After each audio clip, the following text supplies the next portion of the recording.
कि संविधान को 26 जनवरी के दिन लागू करने का निर्णय इसलिए लिया गया। क्यों? आपको पता ही है, रावी नदी के तट पर हमने पूर्ण स्वतंत्रता दिवस मनाया था। कब मनाया था? तो इसका आंसर ए हो जाएगा। कांग्रेस ने इस तिथि को 1930 में स्वतंत्रता दिवस के रूप में मनाया था।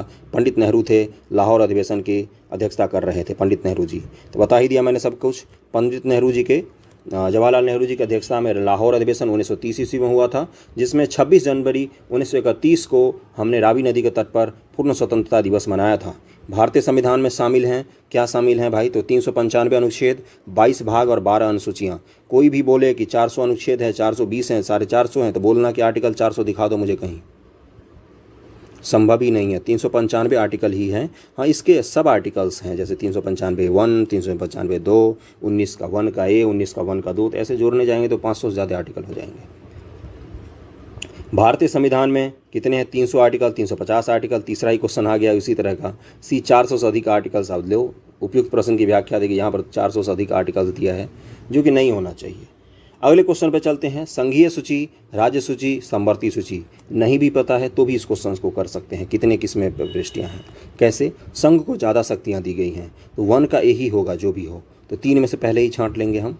उसके बाद किसको दी गई होंगी शक्तियाँ? तो दूसरा क्या आंसर हो जाएगा? दूसरा का हो जाएगा सी, यानी कि 66। तो सबसे ज़्यादा संघ को शक्ति दी गई है, उसके बाद राज्य को दी गई है, उसके बाद समवर्ती सूची में होगा, तो इसका आंसर क्या हो जाएगा? बी। ओके, पहला का ए, दूसरा का सी, तीसरा का बी। शक्तियाँ हैं ये, पता ही है, 7वीं अनुसूची में दी गई हैं। निम्नलिखित शब्दों पर विचार कीजिए, इन शब्दों का सही शब्दों को विचार अनुसार क्रम दीजिए। अब जो भारत का प्रस्तावना पढ़ते हो संविधान का, हम भारत के लोग भारत को एक संपूर्ण प्रभुत्व संपन्न समाजवादी धर्मनिरपेक्ष लोकतंत्रात्मक गणराज्य बनाने के लिए ये जो पढ़ते हो ना, इसमें सारे शब्दों के सीक्वेंस है बंधुओं। उन शब्दों का सीक्वेंस आपसे पूछ लिया है यहाँ पर। इसका आंसर क्या हो जाएगा? CADB, यानी कि सबसे पहले सार्वभौमिक, फिर समाजवादी, फिर धर्मनिरपेक्ष, फिर प्रजातांत्रिक। ओके, ये प्रस्तावना पढ़ोगे तो उसमें मिल जाएगा। प्रस्तावना तो याद होना चाहिए भाई। भारतीय संविधान की प्रस्तावना में समाजवादी शब्द किस संशोधन में जोड़ा गया? तो 44वें संविधान संशोधन में जोड़ा गया। छठा क्या आंसर हो जाएगा? 42वें में जोड़ा गया था। सॉरी छठा लें, 42वें में जोड़ा गया था। इंदिरा गांधी जी के द्वारा जोड़ा गया था। समाजवादी, पंथ निरपेक्ष या धर्मनिरपेक्ष जिसको आप बोलते हो। यहाँ पर देखो, समाजवादी, पंथ निरपेक्ष और अखंडता शब्द को 1976 में 1976 में 42 अमेंडमेंट था, उसमें जोड़ा गया था। एक नया राज्य बनाने में संवैधानिक संशोधन के लिए कैसा बहुमत चाहिए? बिल्कुल साधारण सा बहुमत चाहिए। संसद में बैठे बैठे लोगों को आज सपना आएगा कि चलो बिहार के बांट के अलग राज्य करते हैं, तो कर देंगे। समझ रहे हो ना? साधारण बहुमत चाहिए। क्या इसको संशोधन माना जाता है? इसको संशोधन नहीं माना जाता है। आर्टिकल 368 के तहत इसको संशोधन नहीं माना जाता है। साधारण बहुमत से जो भी संशोधन होता है उसको संशोधन नहीं माना जाता है। उन मौलिक अधिकारों का चयन करें जो भारतीय नागरिकों को प्राप्त हैं परंतु गैर नागरिकों को नहीं प्राप्त हैं। तो जिन्होंने आर्टिकल इससे पहले भी पॉलिटिक MCQ में करवा चुका हूँ, पूरी की पूरी प्लेलिस्ट है, वहाँ पर जाके देखोगे, मेरे साथ कर रहे होगे तो पता होगा। 15, 16, 19, 29, 30 ये आर्टिकल सिर्फ और सिर्फ भारतीयों के लिए हैं। इसके अलावा कोई भी आर्टिकल हो वो उसमें भारतीय और गैर निवासी दोनों को प्राप्त है। समझ रहे हो ना? तो इसका आंसर क्या हो जाएगा? 1 और 3 हो जाएगा, यानी भाषण और अभिव्यक्ति की स्वतंत्रता और अल्पसंख्यकों का अधिकार, ये जो है ये सिर्फ और सिर्फ भारतीयों के लिए हैं, सिर्फ और सिर्फ भारतीय के लिए हैं। 15, 16, 19 में आ गया भाषण की स्वतंत्रता, 29 और 30 में आ गया अल्पसंख्यक। उच्चतम न्यायालय की व्यवस्था के अनुसार निजी भवनों के ऊपर राष्ट्रीय झंडे को फहराना डैश के तहत हर नागरिक का मौलिक अधिकार है। किसके तहत है? 14, 19, 1, 21, 25। अब देखते हैं किसके तहत होगा, बता दो। 9 का आंसर दिया होगा बी, यानी कि आर्टिकल 19 के तहत। नवीन जिंदल का मामला यह जरूर याद रखना। नवीन जिंदल बनाम भारत संघ, नवीन जिंदल बनाम भारत संघ, झंडा फहराने की स्वतंत्रता। अगले क्वेश्चन पे चलते हैं। भारतीय संविधान में संशोधन करके शिक्षा का अधिकार कब जोड़ा गया है? तो ये जोड़ा गया है 1 अप्रैल 2010 में। संविधान में जोड़ा गया 1 अप्रैल 2010 को। 86वें संविधान संशोधन 2002 के द्वारा संविधान के भाग 3 में नया अनुच्छेद 21 को जोड़कर, जिसके अनुसार राज्य 6 से 14 वर्ष की आयु के सभी बालकों को निःशुल्क और अनिवार्य शिक्षा की व्यवस्था करेगा। अनुक्रम में शिक्षा का अधिकार 2009 संसद द्वारा पारित किया गया, जो 1 अप्रैल 2010 से लागू हुआ। इसीलिए 1 अप्रैल 2010 इसका आंसर दिया है। निम्नलिखित में से कौन सा एक मानव अधिकार भारतीय संविधान के अंतर्गत मौलिक अधिकार भी है? तो भारतीय संविधान के 1901 के अनुसार सभी नागरिकों को वाक स्वतंत्रता का अधिकार प्राप्त है। सूचना का अधिकार व्यक्ति के अधिकार में निहित है। और यह मूल अधिकार भी है। इसके साथ ही सूचना का अधिकार मानव अधिकार भी है। शिक्षा का अधिकार भी 86वें संशोधन अधिनियम द्वारा मूल अधिकार है। और ए और सी दोनों ही सही हैं। अगर आज ये क्वेश्चन बनता तो ई ऑप्शन इसका मारते हो ना, लेकिन यहाँ पर तो ऑप्शन था ही नहीं, ई ऑप्शन। ए और सी दोनों ही सही है। भारतीय संविधान के भाग 4 में नए निर्देशित सिद्धांत में निम्न से कौन से सूचीबद्ध किए गए हैं? भाग 4 की बात कर रहा है। 4 में क्या है भाई, बताओ क्या है? DPS, directive principle of state, यानी कि राज्य के नीति निर्देशक तत्व। समान कार्यों के लिए समान वेतन, समान नागरिक संहिता, छोटे परिवार का मानदंड। तो 12 का क्या आंसर हो जाएगा? इसका आंसर हो जाएगा 1 और 2 शामिल है। छोटे परिवार का मानदंड शामिल नहीं है भाग 4 में। आर्टिकल कहां से कहां तक है? 36 से 51 तक है डीपीएस। भारत के संविधान में मौलिक कर्तव्य किस संविधान संशोधन के द्वारा जोड़ा गया? मौलिक कर्तव्य की बात कर रही है स्वर्ण सिंह समिति, तो कौन सा हो जाएगा? 13 का क्या आंसर हो जाएगा? बी हो जाएगा, 42वां संविधान संशोधन। कहाँ से लिया था हमने? यूएसएसआर के संविधान से लिया था मौलिक कर्तव्य। भारत के राष्ट्रपति अपनी शक्तियों का प्रयोग करते हैं किसके द्वारा? तो सीधे अपने अधीनस्थ अधिकारियों के द्वारा। अपने अधीनस्थ अधिकारी का मतलब यहाँ पर किससे है? तो उनका जो प्रधानमंत्री का मंत्रिमंडल होता है उसकी बात कर रहा है। अधीनस्थ अधिकारी वही होते हैं राष्ट्रपति के लिए। तो इसका आंसर ए हो जाएगा, सीधे अपने अधीनस्थ अधिकारियों के द्वारा राष्ट्रपति अपनी शक्तियों का प्रयोग करते हैं। आर्टिकल 52 के अनुसार भारत का राष्ट्रपति होगा एक, आर्टिकल 52 के अनुसार। जहाँ पर कर्तव्य खत्म हो जाता है उसका अगला आर्टिकल 52 राष्ट्रपति का शुरू हो जाता है। अगले क्वेश्चन पर चलते हैं। यदि राष्ट्रपति एवं उपराष्ट्रपति का पद खाली हो तो भारत के राष्ट्रपति के पद पर कौन बैठेगा? तो भारत के मुख्य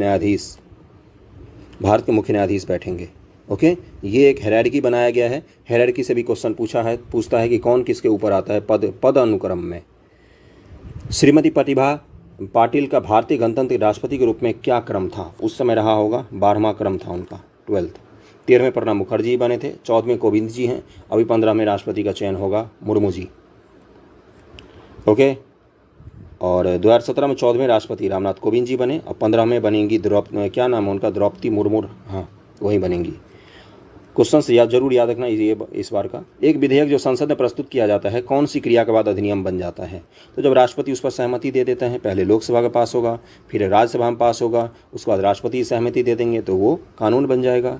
श्री मोहम्मद हामिद अंसारी का भारत के उपराष्ट्रपति के रूप में क्रमांक क्या था? तो सी 12वां क्रमांक था उनका। उपराष्ट्रपति वेंकैया नायडू जी 13वें पर हैं, और 11 अगस्त 2017 से एम वेंकैया नायडू देश के 13वें उपराष्ट्रपति हैं, और ये भी रिटायर होने वाले हैं, ये भी हटने वाले हैं। अगला है कि राष्ट्रीय सुरक्षा समिति का प्रधान कौन होता है? सुरक्षा समिति की बात कर रहा है तो भारत के प्रधानमंत्री ही प्रधान होते हैं। भारत सरकार का कौन सा अधिकारी सदस्य न होते हुए भारत संसद की कार्यवाही में भाग लेने का अधिकार रखता है? तो कौन होता है वो? बताओ कौन होता है, आपको पता होगा तो। इसका आंसर क्या हो जाएगा? इसका हो जाएगा अटॉर्नी जनरल जो होते हैं भारत के महान्यायवादी। वो भारत सरकार के संसद के सदस्य नहीं होते, लेकिन संसद के सदन में भाग ले सकते हैं, भाषण भी दे सकते हैं। वो भाग ले सकते हैं, भाषण भी दे सकते हैं, और वोटिंग कर सकते हैं क्या? नहीं, वोटिंग वही करेगा जो सदस्य होगा, अपना मत नहीं दे सकता। अनुच्छेद 88 महान्यायवादी राष्ट्रपति के प्रसाद पर्यंत अपना पद धारण करते हैं। जब राष्ट्रपति जी चाहेंगे बोलेंगे टाटा बाय बाय तो महान्यायवादी जी चले जाएंगे। एक गैर सदस्य के रूप में संसद के किसी एक सदन की कार्यवाही में भाग ले सकता है महान्यायवादी। फिर से वही क्वेश्चन आगे। एक एमपी की सीट को रिक्त घोषित किया जा सकता है यदि वह सदन से लगातार डैश की अवधि के लिए अनुपस्थित रहता है। तो वो अगर 2 माह की अवधि के लिए लगातार अनुपस्थित रहता है तो उसको हटाया जा सकता है। आर्टिकल 101(4) के तहत, संसद के अनुच्छेद 190 के तहत विधानसभा किसी सदस्य की सदस्यता तब समाप्त की जा सकती है जब वो 60 दिन तक अनुपस्थित रहता है। राज्यसभा में होते हैं कितने सदस्य होते हैं? 275 सदस्य, जिनमें से 18 सदस्य भारत के राष्ट्रपति द्वारा चुने जाते हैं। 250 सदस्य, जिनमें 12 सदस्य भारत के राष्ट्रपति द्वारा मनोनीत होते हैं। इसका आंसर क्या हो जाएगा? इसका आंसर हो जाएगा सी, यानी कि 250 सदस्य, जिसमें से 12 सदस्य जो होते हैं वो राष्ट्रपति जी द्वारा चुने जाते हैं, मनोनीत किया जाता है। ये अलग अलग क्षेत्र से हो सकते हैं, कला, संस्कृति या विशेषज्ञता किसी क्षेत्र में हासिल हो इनको। सचिन तेंदुलकर वगैरह जो आते हैं वो इसी तरह से आते हैं। ओके, हमारे संविधान के अनुसार राज्यसभा का कार्यकाल कितना वर्ष का होता है? तो राज्यसभा का कार्यकाल कभी ख़त्म ही नहीं होता, वो अनिश्चित काल तक चलती रहती है, उसका विघटन कभी नहीं होता है। 83(1) के अनुसार राज्यसभा का विघटन कभी भी नहीं होता है। अस्थाई सदन भी कहा जाता है उसको। किस सभा का अध्यक्ष उसका सदस्य नहीं होता? तो राज्यसभा का जो अध्यक्ष होता है वो उसका सदस्य नहीं होता। लेकिन लोकसभा का अध्यक्ष जो होता है, जैसे ओम बिरला जी लोकसभा क्षेत्र से चुनकर आए हैं। राज्यसभा सदस्यों का चुनाव, राज्यसभा अध्यक्ष का चुनाव लोकसभा और राज्यसभा के मेंबर मिलकर करते हैं। 89 का 1 एवं अनुच्छेद 64 के अनुसार वह राज्यसभा का पदेन सभापति होगा। 89 का 1 है। भारत को उपराष्ट्रपति के बारे में बात कर रहा है। राज्यसभा का पदेन अध्यक्ष कौन होता है? तो उपराष्ट्रपति जी पदेन अध्यक्ष होते हैं। निम्नलिखित कथनों से कौन सा सही नहीं है? धन संपत्ति के मामलों में राज्यसभा शक्तिहीन है। धन विधेयक की शुरुआत राज्यसभा में होती है, यही तो सही नहीं है। धन विधेयक की शुरुआत कभी राज्यसभा में हो ही नहीं सकती है। कहाँ पर होती है? हमेशा लोकसभा में धन विधेयक आती है। धन विधेयक का आर्टिकल क्या है? 110। इसमें क्या है कि संचित निधि को जब भी आप छुओगे तो धन विधेयक आ जाएगा। समझ रहे हो ना? संचित निधि पैसा निकालना, डालना, कर्ज लेना, कर्ज हटाना, कुछ भी संचित निधि जैसी आएगा तो 110 आ जाएगा, मनी बिल जिसको कहते हैं। और लोकसभा का जो स्पीकर होता है वही वेरीफाई करते हैं, अध्यक्ष जी वेरीफाई करते हैं कि ये बिल मनी बिल है या नहीं है। कितना सारा कुछ बता दिया मैंने। ओके, बस वही है। और राज्यसभा में ज़्यादा से ज़्यादा 14 दिन तक रुक सकता है ये। धन विधेयक पेश किया जाता है केवल लोकसभा में। इसका आंसर ए हो जाएगा। अभी मैंने सारा कहानी बता दिया। लेखानुदान बना है, किससे बना है? तो बजट पारित लंबित होने के कारण निधि आवंटन हेतु लेखानुदान बनता है। बजट पारित लंबित होने के कारण निधि के आवंटन यानी कि पैसे के आवंटन के लिए लेखा अनुदान बनाया जाता है। आर्टिकल कौन सा है इसका आएगा तो मैं बता दूंगा। तो अनुच्छेद 116 के तहत लोकसभा लेखानुदान पारित कर सरकार के लिए एक अग्रिम राशि की मंजूर कर सकती है। मान लो किसी कारण से सरकार के पास पैसा कमी हो गई, पैसे से ही सरकार चलती है ना, तो उसको 116 के तहत बोलेगी ठीक है भाई ले जाओ, तुम काम कर लो, बाद में दे देना, है ना। यही था लेखानुदान। अगले क्वेश्चन पे चलते हैं सब लोग।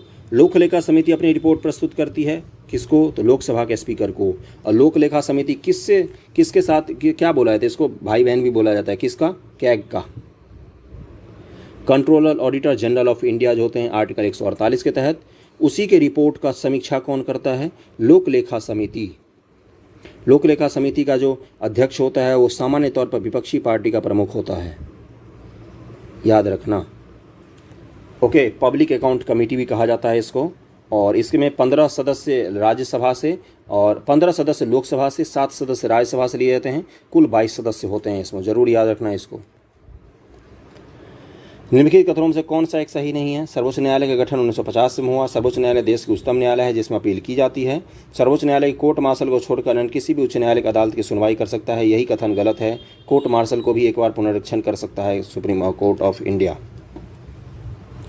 राज्य सरकार का कोर्ट मार्शल क्या होता है पता होगा। सैन्य न्यायालय के जो फैसले होते हैं उसको भी एक बार देख सकता है सुप्रीम कोर्ट। राज्य सरकार का कार्यकारी अध्यक्ष संवैधानिक प्रमुख कौन होता है? तो राज्यपाल होता है। संवैधानिक प्रमुख की बात कर रहा है। कितना इजी क्वेश्चन था। 154(1) के अनुसार राज्य की कार्यपालिका की शक्ति राज्यपाल में निहित होगी। समझ गए। एक राज्य न्यायालय का न्यायाधीश अपना त्यागपत्र संबोधित करता है किसको? राज्य न्यायालय की बात कर रहा है, हाईकोर्ट के, तो ये राष्ट्रपति को ही देता है। उच्च न्यायालय के न्यायाधीश अपने पद की शपथ लेने के बाद 62 वर्ष की आयु तक अपने पद पर रहते हैं। इसके पूर्व राष्ट्रपति को संबोधित और हस्ताक्षर पद द्वारा अपना पद त्याग कर सकते हैं। भारत में चलित न्यायालय मोबाइल कोर्ट, इसका मानस पुत्र है। किसका मानस पुत्र है? तो डॉक्टर APJ कलाम जी का था कि मोबाइल कोर्ट होना चाहिए भारत में, गांव-गांव में घूम घूम कर जो न्याय करे। 4 अगस्त 2007 को हरियाणा के मेवात जिले में स्थित पुन्हाना में देश की पहली मोबाइल सघन अदालत का उद्घाटन किया गया था। इसका शुभारंभ भारत के तत्कालिक मुख्य न्यायाधीश KG बालकृष्णन ने किया था। मुख्य न्यायाधीश का नाम याद रखना। 1997 के मुख्य न्यायाधीश का नाम पूछ लिया था इस बार BPSC ने। समझ रहे हो ना। तो APJ कलाम जी की ही परिकल्पना थी ये। अगला क्वेश्चन है, किस अनुच्छेद के अनुसार भारत के राष्ट्रपति द्वारा राष्ट्रीय आपातकाल की घोषणा की जाती है? तो आर्टिकल 352 के द्वारा। 36 नंबर क्वेश्चन पे चलते हैं। कितना सारा कुछ लिखा हुआ है। 352 के द्वारा राष्ट्रपति राष्ट्रीय आपातकाल की घोषणा करता है। ट्विंग ट्विस्टर हो जाता है थोड़ा सा। 36 है, केंद्र और राज्य की व्यवस्थापिकाओं के लिए मतदान की न्यूनतम उम्र की सीमा 21 वर्ष से घटाकर 18 वर्ष कब की गई थी? 18 साल के लोग जो जाते हैं वोट देने के लिए, सेल्फी खिंचवाने के लिए, वो पूछ रहा है किस संशोधन में की गई थी? 61वें संशोधन 1989। वीडियो पसंद आ रहा तो लाइक कर लेना भाई। अगला क्वेश्चन पे चलते हैं। कब दिया गया था? 88 ईस्वी में, जब राजीव गांधी जी बने थे ना, तो नए नए युवाओं को जोड़ने के लिए वो ये सब चीज़ कर रहे थे। इसको मैं इसलिए बता रहा हूँ ताकि याद रहे। और एक चीज़ किया था उन्होंने, कंप्यूटर वगैरह का जो आया था ना चलन, वो उन्होंने ही शुरू किया था। आम चुनाव में मतदान की आयु 21 वर्ष से घटाकर 18 वर्ष कर दी गई थी। 61वां संविधान संशोधन अधिनियम 1988। भारतीय संविधान की 8वीं सूची में मान्य सरकारी भाषाओं की संख्या कितनी है? कितने सरकारी भाषा हैं 8वीं सूची में? इसका क्या आंसर हो जाएगा? 18 भाषाएं हैं। और 2003 से पूर्व संविधान के 8वीं सूची में शामिल भाषाओं की संख्या 18 थी, जो बाद में संशोधन होकर 22 हो गई हैं। अभी कितनी है? ये उस समय का क्वेश्चन है। अब 22 हो गई हैं। 22 हो गई। यहाँ पर कोई ऑप्शन में है ही नहीं। ओके, 22 हो गई। मैथिली, डोंगरी, संथाली को जोड़ा गया था। ओके, 2003 में 92 संशोधन के द्वारा मैथिली को भी जोड़ा गया था। बिहार की एकमात्र भाषा कौन सी है? मैथिली है, जिसको संविधान की 8वीं सूची में स्थान दिया गया है। सीडीपी एवं एनईएस के पुनर्गठन के लिए 1957 में एनडीसी स्थापित समिति का नाम बताएं, जिसने ग्रामीण स्थानीय सरकार के त्रिस्तरीय प्रणाली का सुझाव दिया था। 3 स्तरीय प्रणाली का सुझाव। तो बलवंत राय मेहता समिति पहली बार गठित की गई थी पंचायतों के लिए। इसको बस याद रखना। 1952 में प्रारंभिक समुदाय विकास कार्यक्रम सीडीपी जिसको कहा जाता था। वर्ष 1953 में राष्ट्रीय विस्तार योजना एनईसी पुनर्गठन के लिए राष्ट्रीय विकास परिषद द्वारा बलवंत राय मेहता समिति का गठन 1957 में किया गया था। निम्नलिखित विशेषताओं में से केंद्रीय शासन व्यवस्था के लिए कौन सा सही नहीं है? तो बड़े देशों के लिए आदर्श केंद्रीय शासन प्रशासन के लिए ये चीज़ सही नहीं है। बड़े देशों के लिए आदर्श नहीं होता है ये केंद्रीय शासन व्यवस्था, है ना। अगले क्वेश्चन पर चलते हैं। विकेंद्रीकरण प्रणाली की सिफारिश की थी, किसने की थी? तो बलवंत राय मेहता जी ने की थी। और कब किया था? अभी मैंने ऊपर पढ़ा। 1957 में पंचायती राज पर अपनी सिफारिश प्रस्तुत की थी। और उसके बाद राजस्थान में एक जगह पर सबसे पहली बार पंचायत का गठन किया गया था। अशोक मेहता समिति ने निम्नलिखित की सिफारिश की थी। किसकी सिफारिश की थी? इसका आंसर हो जाएगा बी, पंचायती राज की द्विस्तरीय होना चाहिए। इसकी सिफारिश की थी अशोक मेहता समिति ने। 1977 में बना है ये, और 78 में अपनी रिपोर्ट दी है। इसमें जनपद स्तर पर जिला परिषद और क्या बोला था? द्विस्तरीय में। और 15,000 से 2,000 जनसंख्या गांव समूहों पर पंचायत का गठन का बोला था बात इन्होंने। ब्लॉक स्तर पर पंचायत समिति है, क्या है? प्रशासनिक प्राधिकरण है। एक क्वेश्चन पे चलते हैं, नेक्स्ट पर क्वेश्चन पर चलते हैं। भारत में ब्लॉक स्तर पर बनी पंचायत समिति केवल है, क्या है? एक प्रशासनिक प्राधिकरण है, एडमिनिस्ट्रेटिव ट्रिब्यूनल टाइप का ही है। ब्लॉक स्तर पर जो पंचायत बनती है उसकी बात कर रहा है। 45 नंबर है कि 14 अगस्त 2007 को संसद द्वारा भारतीय संविधान में संशोधन के उपरांत अब अनुसूचित जाति की सूची में जातियों की संख्या कितनी है? तो 1206 जाति हैं अनुसूचित जाति में। निम्न से कौन संयुक्त राष्ट्र की सुरक्षा परिषद का अस्थायी सदस्य नहीं है? तो आप सबको पता है, जर्मनी नहीं है। कौन कौन है? यूएसए है, चीन है, रूस है, ब्रिटेन है, उसका से फ्रांस है। यही तो हैं 5 लोग। अगला है, और 10 अस्थायी सदस्य होते हैं जो 2-2 वर्ष के लिए चुने जाते हैं। आप सबको पता होगा। एमनेस्टी इंटरनेशनल एक संगठन है जो जुड़ा हुआ है, किससे जुड़ा हुआ है? मानव अधिकारों के संरक्षण के लिए एमनेस्टी इंटरनेशनल काम करती है। इसकी स्थापना 1961 में लंदन के बैरिस्टर पीटर बेंस ने की थी। 1961 में पीटर बेंसेस ने विश्व में हो रही अनैतिक गिरफ्तारी के विरोध में द फॉरगेटन प्रिजनर्स नाम से एक लेख भी लिखा था। Amnesty international. चीन के समाचार एजेंसी का नाम क्या है? New China new agency. क्या क्वेश्चन पूछा है ये? किस देश की सरकारी रिपोर्ट को येलो बुक कहा जाता है? ए फ्रांस, बी ब्रिटेन, उसके बाद से इटली और जर्मनी। तो फ्रांस के सरकारी रिपोर्ट को क्या कहा जाता है? येलो बुक कहा जाता है। इसका आंसर ए होगा 49 का, जरूर याद रखना। अगले क्वेश्चन पर चलते हैं। भारत में प्रथम विधि विश्वविद्यालय की स्थापना अगस्त 1987 में कहाँ पर हुई थी? तो बेंगलुरु में शुरू की गई थी प्रथम विधि विश्वविद्यालय 1987 में। सीमा सुरक्षा बल की स्थापना कब की गई है? तो इसका आंसर ए याद रखना, 1965 में की गई है। 62 के चाइना वॉर के बाद इसकी स्थापना की गई थी। 1 दिसंबर 1965 में की गई है। 1965 का भी वॉर हो गया था इस समय तक। भारतीय संविधान को संविधान सभा द्वारा अंगीकृत किया गया। कब अंगीकृत किया गया? तो 26 नवंबर 1949 ईस्वी को। आज हम संविधान सभा को अंगीकृत आत्मार्पित करते हैं। ये हम पढ़ते हैं ना प्रस्तावना का सबसे अंतिम लाइन, तो वही ये पूछा है। लागू कब से हुआ है? 26 जनवरी 1950 ईस्वी को, यहाँ पर लिखा हुआ है। भारतीय संविधान दिवस मनाया जाता है तो 26 नवंबर को ही मनाया जाता है भारत का संविधान दिवस। 53 का बी हो जाएगा। भारतीय संविधान को अपनाया गया था किसके द्वारा? तो संविधान सभा के द्वारा अपनाया गया था। राजेंद्र प्रसाद जी उसके अध्यक्ष थे। ओके, और सच्चिदानंद सिन्हा जी उसके उपाध्यक्ष बने थे। उसको उपाध्यक्ष नहीं, उसके क्या बोलते हैं उसको, कुछ दिन के लिए अध्यक्ष बने थे वो, तात्कालिक अध्यक्ष जिसको कहा जाता है। 55 नंबर क्वेश्चन है कि भारतीय संविधान के प्रस्तावना के सिलसिले में निम्नलिखित में कौन सा क्रम सही है। फिर से आपको सीक्वेंस पूछ लिया प्रस्तावना का, तो सार्वभौम, सत्ता संबंध, समाजवादी, धर्मनिरपेक्ष, जनवादी, गणतंत्र बनाने के लिए, यही है इसका वो सीक्वेंस है ना। 55 का डी हो जाएगा। प्रस्तावना जरूर याद रखना, कभी भी उसका सर घूम जाएगा तो पूछ लेगा फिर से आपसे सीक्वेंस है। 56 नंबर क्वेश्चन पे चलते हैं। भारतीय संविधान की प्रस्तावना में भारत को किस रूप में घोषित किया गया है। तो एक सार्वभौमिक, समाजवादी, पंथ धर्मनिरपेक्ष, प्रजातांत्रिक, गणतंत्र के रूप में हमें घोषित किया गया है। ओके, अगले क्वेश्चन पर चलते हैं 57 नंबर पर कि भारत में लौकिक सार्वभौमिकता है, क्योंकि संविधान की प्रस्तावना आरंभ होती है, किससे आरंभ होती है, हम भारत के लोग से, यानी कि संविधान की शक्ति का स्रोत क्या है, हम भारत की जनता है। और संविधान किसकी शक्ति का स्रोत है, तो सरकार की शक्ति का स्रोत है। तो सरकार की शक्ति का स्रोत कौन हुआ, हम ही तो हुए अप्रत्यक्ष रूप से। भारत में प्रजातंत्र इस तथ्य पर आधारित है कि जनता को सरकार को चुनने और बदलने का अधिकार प्राप्त है। इसका आंसर क्या हो जाएगा, सी हो जाएगा। ये रिपीट कर सकता है, बार बार रिपीट करेगा। भारतीय संविधान की प्रकृति क्या है, तो प्रकृति में संघीय किंतु भावना में एकात्मक है। इससे पहले मैंने मेंस के लिए क्वेश्चंस बनाए, मेंस का कैसे आंसर राइटिंग करते हैं उसके वीडियो मैंने बनाए हैं, उसको जाके ज़रूर देखना। और बाकी चैनल पर दृष्टि आईएएस का बीपीएससी बिहार समग्र चल रहा है, केबीसी नैनो का बिहार समग्र कंप्लीट हो चुका है। 60 नंबर क्वेश्चन है कि भारतीय संविधान की 10वीं अनुसूची क्या है, तो दल बदल, जो आजकल बहुत ज़्यादा चर्चा में है, महाराष्ट्र में जो पॉलिटिकल क्राइसिस है उसको लेकर, तो इसका आंसर डी हो जाएगा, दल बदल विरोधी कानून से। भूमि सुधार डैश के विषयों के अंतर्गत शामिल है, तो राज्य सूची का विषय है भूमि सुधार।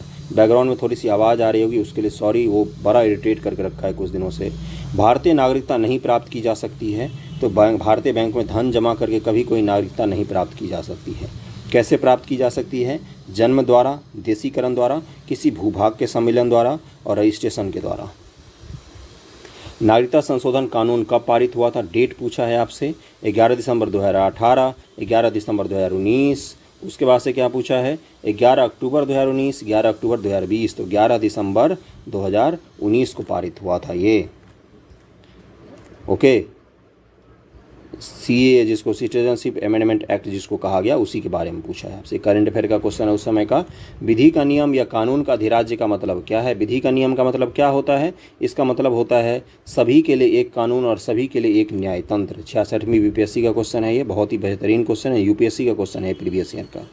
निम्नलिखित में से किसको संविधान द्वारा मौलिक अधिकार को लागू करने की शक्ति दी गई है, तो सर्वोच्च न्यायालय और उच्च न्यायालय को दी गई है। किसको संविधान द्वारा मौलिक अधिकारों को लागू करने के, सर्वोच्च न्यायालय को दी गई आर्टिकल 32 के तहत जो रीट निकलता है, और हाई कोर्ट को दिया गया आर्टिकल 226 के तहत कि आपका कोई मूल अधिकार का हनन होता है तो डायरेक्ट आप सुप्रीम कोर्ट या हाई कोर्ट में जा सकते हैं। भारतीय संविधान में किस अनुच्छेद के अंतर्गत नागरिकों को मौलिक अधिकार प्रदान किया गया है, तो 12 से 35 के तहत में नागरिकों को मौलिक अधिकार प्रदान किया गया है। अगले क्वेश्चन पर चलते हैं। भारतीय संविधान का निम्नलिखित में से कौन सा अनुच्छेद प्रेस की स्वतंत्रता से संबंधित है, तो आर्टिकल 19 में ही अभिव्यक्ति की स्वतंत्रता की बात की गई है, जिसमें प्रेस की स्वतंत्रता भी शामिल है। निम्नलिखित में कौन सा मूलभूत अधिकार नहीं है, तो संपत्ति का अधिकार पहले आर्टिकल जो था आर्टिकल 31 के तहत मूल अधिकार था, अब इसको ख़त्म कर दिया गया। अब आर्टिकल 300 के तहत बस एक वैधानिक अधिकार है ये, 44वें संशोधन के द्वारा इसको ख़त्म कर दिया गया।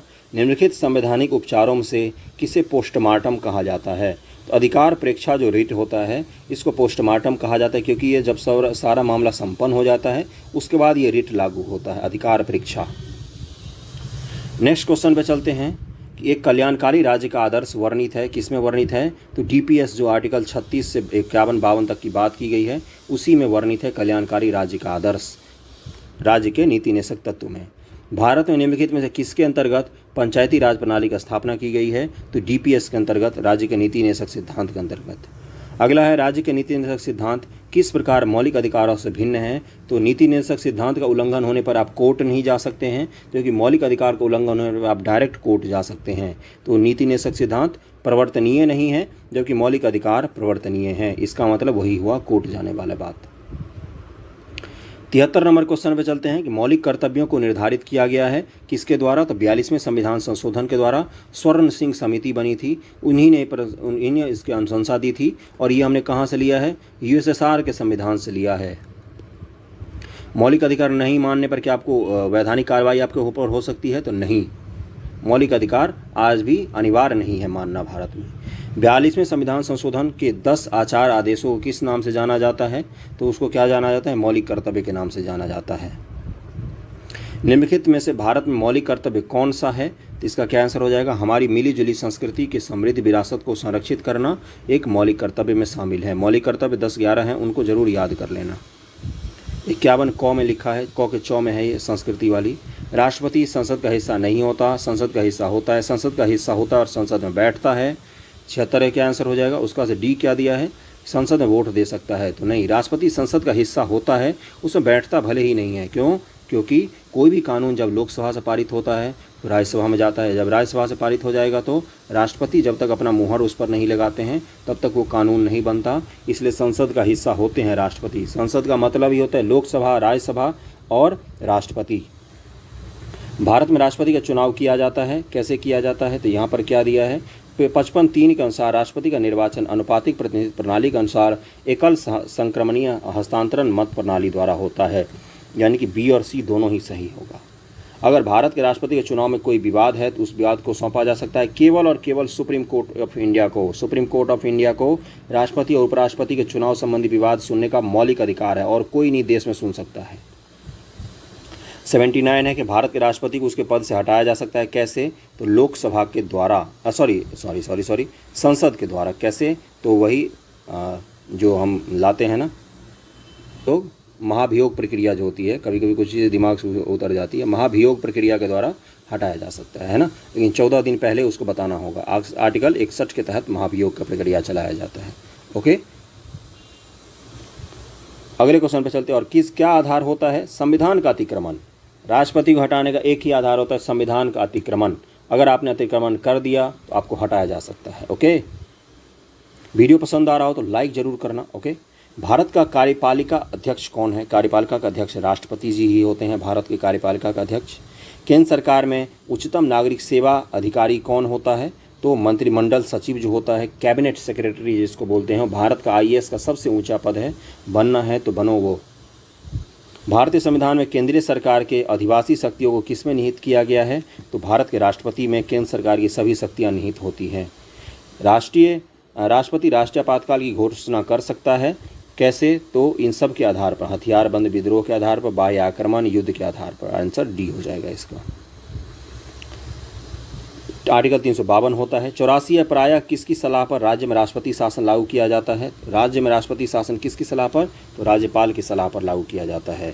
अब राज्यपाल जहाँ भी होगा उसको मार देंगे, सी गवर्नर हो जाएगा। 356 के तहत राष्ट्रपति शासन लागू किया जाता है। भारतीय संविधान में भारत के राष्ट्रपति को अधिकार नहीं देता। किस चीज़ का अधिकार नहीं देता उनको? राज्य के मुख्यमंत्रियों का नियुक्ति का अधिकार राज्यपाल का होता है, ना कि राष्ट्रपति का। आर्टिकल 164(1) के अनुसार राज्यपाल करता है नियुक्ति। भारत के राष्ट्रपति को यह अधिकार नहीं है कि वह क्या सर्वोच्च न्यायालय के न्यायाधीश को हटाए, क्योंकि न्यायाधीश को हटाने के लिए वही महाभियोग फिर से कहाँ पर चलता है?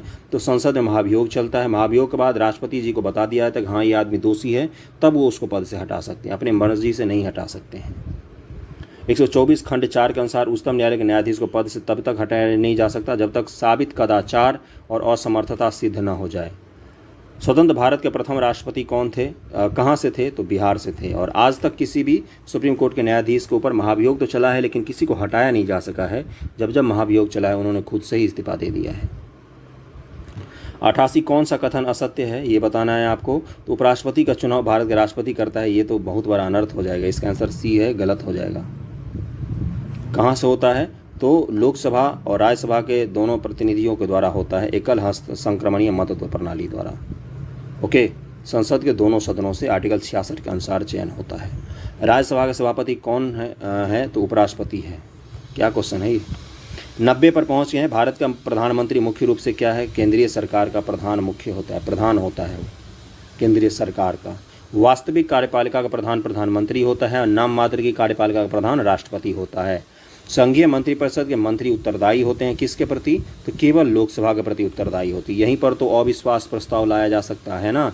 और व्यक्तिगत रूप से किसके प्रति उत्तरदायी होते हैं? तो राष्ट्रपति के प्रति उत्तरदायी होते हैं। और सामूहिक रूप से तो संसद के लोकसभा के प्रति निचला सदन जो होता है। आर्टिकल 75(2) के अनुसार संघीय मंत्रिपरिषद मंत्री राष्ट्रपति के प्रसाद पर्यंत पद धारण करेंगे और 75(3) के अनुसार ये सामूहिक रूप से लोकसभा के प्रति उत्तरदायी होते हैं, व्यक्तिगत रूप से राष्ट्रपति के प्रति। मंत्रिपरिषद उत्तरदायी होती है, तो अभी बताया मैंने, प्रधानमंत्री के प्रति, राष्ट्रपति के प्रति, संसद के प्रति, तो ए और सी दोनों ही होना चाहिए, और डी इसमें आंसर ही नहीं दिया है। भारतीय राजनीतिक व्यवस्था में कार्यपालिका डैश के अधीन रहकर कार्य करती है, तो विधायिका के अधीन रहकर कार्यपालिका काम करती है। जो मंत्री होता है वो कार्यपालिका में भी होता है और विधायिका में भी होता है। 94 नंबर क्वेश्चन में पहुंच गए हम लोग, 6 ही क्वेश्चन बाकी है। अब लोग वीडियो कैसा लगा जरूर बताना, कमेंट करो, फीडबैक देना जिससे इंप्रूव किया जा सके। कहीं पर कोई आंसर भी गलत लगा हो तो भी बताना। सरकार की संसदीय व्यवस्था के विषय में निम्नलिखित में से कौन सा वक्तव्य सही है? तो इसका आंसर दिया है ई, यानी उपयुक्त में से कोई नहीं, उपयुक्त में से एक से अधिक। विधायिका कार्यपालिका न्यायपालिका के प्रति जवाबदेह है और विधायिका कार्यपालिका के प्रति जवाबदेह है। विधायिका कार्यपालिका दोनों स्वतंत्र हैं। राष्ट्रपति न्यायपालिका के प्रति जवाबदेह है। तो शासन प्रणाली की 2 पद्धति है, संसदीय अध्यक्षीय। भारत और ग्रेट ब्रिटेन का अनुसरण करते हुए भारत में संसदीय शासन है। संसदीय शासन व्यवस्थापिका के सदस्य ही कार्यपालिका गठन करते हैं और कार्यपालिका व्यवस्थापिका के प्रति उत्तरदायी होती है। संसदीय शासन व्यवस्था में कार्यपालिका विधायिका द्वारा नियंत्रित होती है और राष्ट्रपति न्यायपालिका के प्रति जवाबदेह नहीं होता है। अतः विकल्प ई सही आंसर होगा। भारत का प्रधानमंत्री किसके प्रति जवाबदेह है? तो लोकसभा के प्रति जवाबदेह होता है भारत का प्रधानमंत्री, 75(3) के अनुसार। संविधान में मंत्रिमंडल शब्द एक बार ही प्रयोग हुआ है। आर्टिकल 352 में बताया गया है राष्ट्रीय आपातकाल में कि मंत्रिमंडल की अनुशंसा पर राष्ट्रपति राष्ट्रीय आपातकाल की घोषणा कर सकते हैं। ओके, यहीं पर बस बताया गया। 97 है कि भारत सरकार को कानूनी विषयों पर कौन परामर्श देता है? तो अटॉर्नी जनरल महान्यायवादी देता है। आर्टिकल 76 के अनुसार भारत का एक महान्यायवादी होगा जो लोकसभा राज्यसभा दोनों में भाग ले सकता है, भाषण दे सकता है, वोटिंग नहीं कर सकता। 98 भारत का महान्यायवादी किसके द्वारा नियुक्त होता है? तो भारत के राष्ट्रपति के प्रसाद पर्यंत पद धारण करता है ये। कानूनी विषयों पर राज्य सरकार को कौन परामर्श देता है? तो कानून राज्य जब भी आएगा तो एडवोकेट जनरल, जिसको महाधिवक्ता कहते हैं। ओके, बी आंसर हो जाएगा 99 का। और आज का आखिरी क्वेश्चन है, आज़ादी के बाद भाषा के आधार पर भारत के राज्यों का पुनर्गठन किस वर्ष में हुआ था? 1956 में हुआ था। सबसे पहला कौन सा बना था? आंध्र प्रदेश बना था। आज़ादी के बाद भारत राज्य पुनर्गठन अधिनियम 1956 पारित किया गया, जिसमें भाषा के आधार पर राज्यों के पुनर्गठन का प्रावधान किया गया। तो हो गया है। पॉलिटी के 100 क्वेश्चन तक कंप्लीट कर लिए थे, 101 क्वेश्चन से करना है। उससे पहले मैं आपको बता दूं कि दृष्टि IAS के बिहार समग्र, जो कि KBC नैनो से अच्छी बुक है मेरे हिसाब से, पढ़ के देखना, चैनल पर पढ़ाया जा चुका है। जिसमें ज्योग्राफी ऑलरेडी हमने कंप्लीट कर लिया है, हिस्ट्री भी कंप्लीट कर लिया है। अगला आएगा बिहार की पॉलिटी का वीडियो। ओके, तो आप चैनल को सब्सक्राइब कर लीजिए। नया चैनल है, कई बार सर्च बार में आपको नहीं मिलता है, इसलिए सब्सक्राइब जरूर कर लीजिए। पहला क्वेश्चन है आज का कि लोकसभा का नेता कौन होता है? तो लोकसभा का नेता हमेशा कौन होते हैं? हमारे प्रधानमंत्री जी होते हैं। प्रधानमंत्री लोकसभा का नेता होता है। आर्टिकल 75(1) के अनुसार राष्ट्रपति लोकसभा में बहुमत दल के नेता को प्रधानमंत्री पद पर नियुक्त करता है। अतः लोकसभा में बहुमत दल का नेता होने के साथ साथ प्रधानमंत्री को पूरी लोकसभा का भी नेता माना जाता है। लोकसभा के लिए चुनाव में निर्वाचित होने के लिए किसी व्यक्ति के लिए न्यूनतम आयु क्या है? तो 25 वर्ष होता है लोकसभा के लिए, और पंचायत के लिए 21 साल होता है। ओके, नेक्स्ट क्वेश्चन पे चलते हैं, 103 नंबर। और आर्टिकल किस में लिखा हुआ है? आर्टिकल 84 के अनुसार लोकसभा में निर्वाचित होने के लिए 25 वर्ष की उम्र चाहिए होता है, और राज्यसभा के लिए कितना है न्यूनतम? 30 वर्ष की उम्र लिखा हुआ है। ओके, लोकसभा के सदस्य चुने जाने के लिए किसी एक व्यक्ति को किस आयु से कम का नहीं होना चाहिए? तो लोकसभा जब भी आएगा तो 25 साल से कम का होगा, तो नहीं हो सकता है। संसद सदस्य बनने हेतु न्यूनतम उम्र क्या है? देखो, संसद का सदस्य यानी कि लोकसभा और राज्यसभा का सदस्य, तो न्यूनतम पूछा है तो क्या बोलेंगे हम? तो लोकसभा का सदस्य यानी कि 25 वर्ष। संसद तो राज्यसभा भी शामिल होता है ना, लेकिन राज्यसभा के लिए 30 वर्ष है, न्यूनतम तो 25 वर्ष ही होगा। लोकसभा चुनाव का कोई प्रत्याशी अपनी जमानत खो देता है यदि उसे प्राप्त न हो सके। क्या उसको प्राप्त? आपने सुना होगा कि इस प्रत्याशी की जमानत जब्त हो गई, उसका मतलब क्या होता है? उसका मतलब होता है कि उसको जितना वैध मत का 1/6 भी नहीं प्राप्त हुआ। यहाँ पर लिखा हुआ देखो, यही कोई भी प्रत्याशी 1/6 भाग प्राप्त नहीं कर पाता है, तब उसकी उम्मीदवारी की जमानत राशि जब्त हो जाती है। जब उम्मीदवारी भरते हैं ना, तो एक जमानत राशि चुनाव आयोग के पास जमा करना पड़ता है, जैसे 10,000 20,000 के आसपास। तो यही राशि चुनाव आयोग फिर उसको वापस नहीं करता है, और जीते हुए कैंडिडेट को वापस कर देती है चुनाव आयोग। लोकसभा में राज्यवार सीटों का आवंटन सन 1971 की जनगणना पर आधारित है। यह निर्धारण किस वर्ष तक यथावत रहेगा? इसका क्या आंसर होगा? 2026। 2026 तक अभी जो लोकसभा और राज्यसभा की सीटें हैं वो वैसी की वैसी ही रहेंगी। ओके, यही कह रहा है इसका मतलब। ये जो सीटें हैं ये 1971 के जनगणना पर आधारित है। 1971 में जो जनगणना के बाद परिसीमन हुआ था, आर्टिकल 82 के तहत परिसीमन होता है, तो उसी परिसीमन के आधार पर अभी तक बना हुआ है। ओके, और यहाँ पर देखो क्या लिखा, 2000 ईस्वी में 84वें संशोधन अधिनियम द्वारा 2000 का स्थान पर लोकसभा में राज्यवार सीटों का निर्धारण वर्ष 2026 तक संशोधित किया गया, मतलब 2026 तक के लिए एक जैसा ही बना दिया गया। वर्तमान लोकसभा में प्रत्येक राज्यों के लिए स्थानों का आवंटन आधारित है, तो 1971 की जनगणना पर आधारित है, 1971 की जनगणना पर आधारित है। जरूर याद रखना। निम्नलिखित भारतीय राज्यों में से किसकी राज्य विधानसभा में सदस्यों की संख्या अधिक है, तो किसका सबसे ज़्यादा है, तो हिमाचल प्रदेश का सबसे ज़्यादा है विधानसभा में सदस्य। कितने हैं यहाँ पर पढ़ देता हूँ मैं। संविधान के भाग 6 में अनुच्छेद 168 से 212 तक राज्यों के विधानमंडल का वर्णन किया गया है। 170 अनुच्छेद के अनुसार प्रत्येक राज्य की विधानसभा उस राज्य प्रादेशिक निर्वाचन क्षेत्रों से प्रत्यक्ष निर्वाचन द्वारा चुने गए अधिकतम 500 सीट हो सकते हैं विधानसभा में, और न्यूनतम 60 हो सकता है, लेकिन कहीं कहीं पर एक्सेप्शन भी हैं, 60 से कम भी विधानसभा में सीटें हैं। वर्तमान सभा में सबसे छोटी विधानसभा केंद्रीय प्रशासित प्रदेश पंडुचेरी है, जहां पर 30 ही है सदस्य। ओके, तो यहाँ पर क्या आंसर हो जाएगा, इन सब में सबसे ज़्यादा कहाँ पर है, हिमाचल प्रदेश में है। आगे दिया हुआ है कि सबसे बड़ी विधानसभा उत्तर प्रदेश की है 403, और उपयुक्त में अरुणाचल प्रदेश में 60 है, मेघालय में 60 है, मणिपुर में 60 है, हिमाचल प्रदेश में कितने हैं, 68 विधानसभा की सीटें हैं। हिमाचल प्रदेश पंजाब से अलग होकर पहाड़ी राज्य बना था एक। लोकसभा में आंग्ल भारतीय समुदाय से सदस्य मनोनीत करने की शक्ति किसके पास है। आंग्ल भारतीय समुदाय के सदस्य मनोनीत कौन करता है, तो हमेशा राष्ट्रपति जी करते हैं, भारत के राष्ट्रपति, आर्टिकल 331 के हिसाब से। अब इसको खत्म कर दिया गया है इन 2 सीटों को। 104वें संविधान संशोधन अधिनियम 2019 द्वारा इसको निष्प्रभावी बना दिया गया है, यानी कि अब आंग्ल भारतीय से 2 सीटों का नहीं होता है लोकसभा में नियुक्ति। भारतीय संविधान के अनुसार किस अनुच्छेद के अंतर्गत लोकसभा में अनुसूचित जातियों के आरक्षण का प्रावधान किया गया है। एससी का आरक्षण का प्रावधान किस आर्टिकल के तहत है, तो आर्टिकल 330 के तहत, आर्टिकल 330 के तहत एससी रिजर्वेशन का प्रावधान किया गया है संविधान में, यही है। और आर्टिकल 331 ख में असम के स्वशासी जिलों के अनुसूचित जनजातियों को छोड़कर अन्य अनुसूचित जनजातियों के लिए, और गौ में असम के स्वशासी जिलों के अनुसूचित जनजातियों के लिए लोकसभा में आरक्षण की व्यवस्था की गई है। लोकसभा का कार्यकाल पूरा होने के पहले भंग किया जा सकता है, किसके द्वारा, तो प्रधानमंत्री की सिफारिश पर राष्ट्रपति जी लोकसभा को भंग कर सकते हैं, प्रधानमंत्री की सिफारिश पर राष्ट्रपति के द्वारा। अगले क्वेश्चन पर चलते हैं। लोकसभा को उसके कार्यकाल की समाप्ति के पूर्व ही भंग किया जा सकता है, किसके द्वारा, राष्ट्रपति द्वारा मंत्रिपरिषद की सलाह पर या प्रधानमंत्री की सलाह पर। वही मंत्रिपरिषद की सलाह मतलब प्रधानमंत्री की सलाह होती है।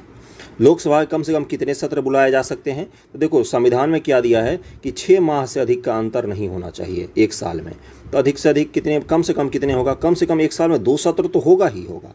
वैसे अभी कितने साल में होते हैं, एक होता है शीतकालीन जो दिसंबर के आसपास होता है, एक होता है आपका बजट सत्र जो फरवरी में होता है, और एक होता है मानसून सत्र जो अभी अभी बस शुरू होगा अगले महीने से, जुलाई से। इसका आंसर बी हो जाएगा, वर्ष में 2 बार मिनिमम बुलाया जा सकता है। 6 माह का अंतराल ज़्यादा से ज़्यादा होना चाहिए, वैसे अभी 3 बार बुलाया जाता है। कौन सा राज्य सबसे अधिक प्रतिनिधि लोकसभा में भेजता है, तो इसका आंसर क्या हो जाएगा, उत्तर प्रदेश से आते हैं 80 प्रतिनिधि। पहले 85 आते थे, लेकिन उत्तराखंड अलग होने के बाद 80 आते हैं। जहाँ तक लोकसभा प्रतिनिधित्व का प्रश्न है, तो कौन सा राज्य दूसरे तथा तीसरे दर्जे पर है, तो इसका आंसर क्या हो जाएगा, बिहार दूसरे पर है और महाराष्ट्र तीसरे पर है। ओके, यहाँ पर क्या है, उस समय बिहार में जब ये क्वेश्चन पूछा गया 1994 का ईस्वी का क्वेश्चन है ये, उस समय बिहार में 54 सीटें थी और महाराष्ट्र में 48 थी। लेकिन 2000 ईस्वी के बाद क्या हुआ, बिहार में अब कितनी सीटें हैं, द्वितीय स्थान पर अब महाराष्ट्र है 48 सीटों के साथ, और तृतीय स्थान पर पश्चिम बंगाल है 42 सीटों के साथ, और चौथे स्थान पर बिहार आ गया है, मध्य प्रदेश 29, तमिलनाडु 39, बिहार 40 सीट है। ओके, पता चल गया। और ऊपर वाले क्वेश्चन में भी पढ़ देता हूँ मैं, बिहार में 40 है, मध्य प्रदेश 29, पश्चिम बंगाल में 42 और उत्तर प्रदेश में 80 सीटें हैं। सीटों से भी क्वेश्चन कई बार पूछे हैं, इसलिए इसको ध्यान में रखना। कम से कम टॉप 5 स्टेट और लोएस्ट से 5 जरूर याद रखना। लोकसभा का पहला आम चुनाव कब हुआ था, तो 1952 ईस्वी में हुआ था, 1952 ईस्वी में हुआ था। यहाँ पर है कि लोकसभा का प्रथम आम चुनाव 25 अक्टूबर 1951 से 21 फरवरी 1952 के मध्य हुआ था। यह चुनाव कुल 489 सीटों के लिए हुआ था।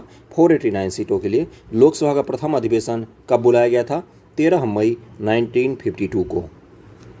राज्यसभा में राज्यों को प्रतिनिधित्व निम्नलिखित में से किस आधार पर दिया जाता है? तो किस आधार पर दिया जाता है उनको राज्यसभा में? तो उनकी जनसंख्या के अनुपात के स्थान पर दिया जाता है।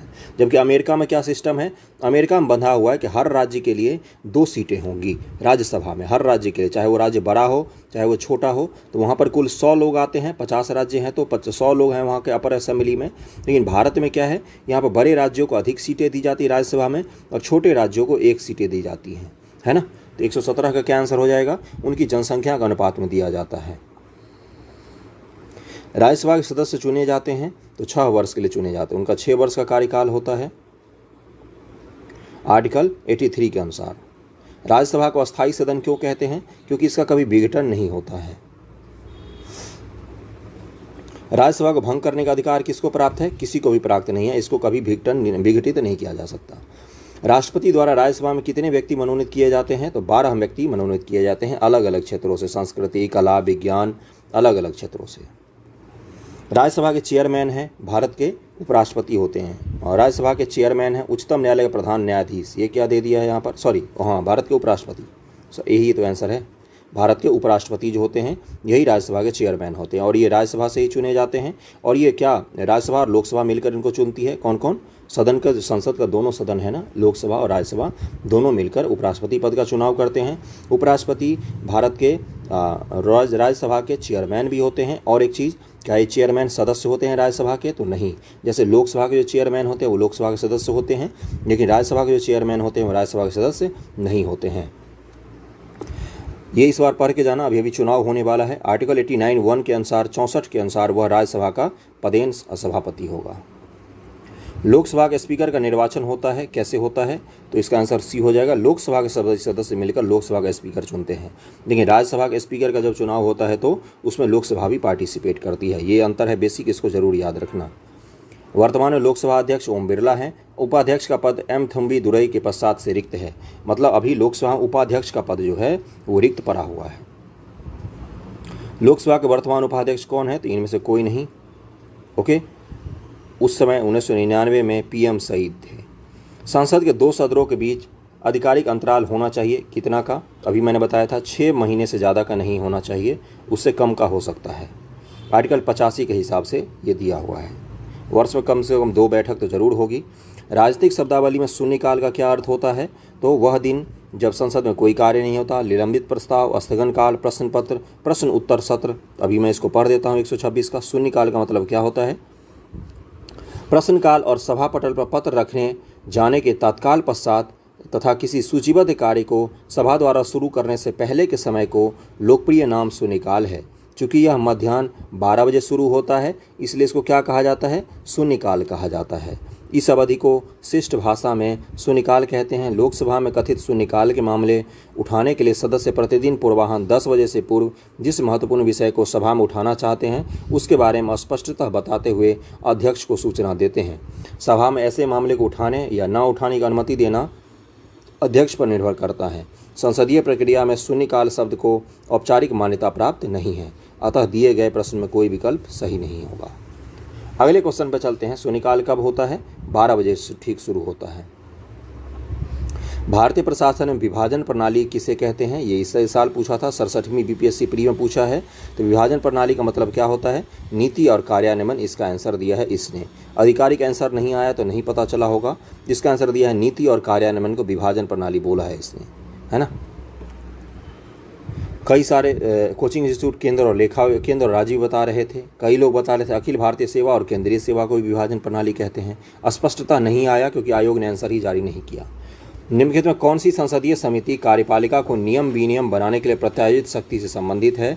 तो बी हो जाएगा, अधीनस्थ विधान पर समिति। संसद के अधीनस्थ विधान पर समिति ही इसके लिए जिम्मेदार है। किसके लिए? कार्यपालिका को नियम विनियम बनाने के लिए प्रत्यायोजित शक्ति जो है वो किसके पास है? तो अधीनस्थ विधान समिति के पास। आम आदमी पार्टी क्या है? इसका आंसर ई दिया है।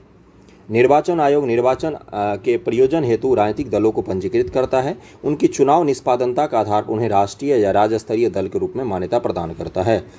अन्य दलों को केवल पंजीकृत गैर मान्यता प्राप्त दल घोषित किया जाता है। राज्य स्तरीय दल की मान्यता के लिए निम्नलिखित अर्हताएं पानी होती है। यदि उस दल ने राज्य की विधानसभा के आम चुनाव में उस राज्य से हुए कुल वैध मत का 6% प्राप्त किया हो, तथा उसके अतिरिक्त उसने संबंधित राज्य में 2 सीटें प्राप्त की हो।